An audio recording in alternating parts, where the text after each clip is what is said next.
തരമാറ്റിലാണെങ്കിൽ നമ്മുടെ ആദർശമാണെങ്കിൽ അനിയുടെ മനസ്സിലുള്ളത് കൃത്യവും വ്യക്തവുമായിട്ട് അനിയുടെ മുഖത്ത് നോക്കി പറയുകയാണ്.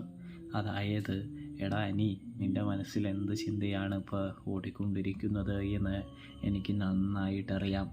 അതായത്, നീ അവന്തിക പോയതിൽ വളരെയധികം സന്തോഷിക്കുകയാണ്. നീയാണെങ്കിൽ നന്ദുവിനെ കാണാൻ വേണ്ടിയല്ലേടാ MD കസേര എനിക്ക് തിരികെ തന്നത്, നന്ദുവിനായിട്ട് കൂടുതൽ സംസാരിക്കാൻ വേണ്ടി, ചെലവഴിക്കാൻ വേണ്ടി എന്ന് പറയുന്നു. ഇതേ സമയം നയന പറയുന്നുണ്ട്, ഞങ്ങളെല്ലാവരും ഉപദേശിച്ചിട്ട് ഈ ഒരു കാര്യത്തിൽ മാത്രമാണ് അവൾ പിന്നോട്ട് പോവാത്തത് എന്ന് പറയുമ്പോൾ അത്രമാത്രം ഇവൻ അവളെ സ്വാധീനിച്ചു വെച്ചിരിക്കുകയല്ലേ, പിന്നെ എങ്ങനെ മാറാനാണ് എന്ന് ആദർശ് നയനയോട് പറയുന്നതും, നീ അധികം സന്തോഷിക്കേണ്ട, നിൻ്റെ മുഖത്തു നിന്നെല്ലാം വായിച്ചെടുക്കാൻ പറ്റുന്നുണ്ട് എന്ന് ആദർശ് പറയുന്നതും കാണാനായിട്ട് കഴിയുന്നു.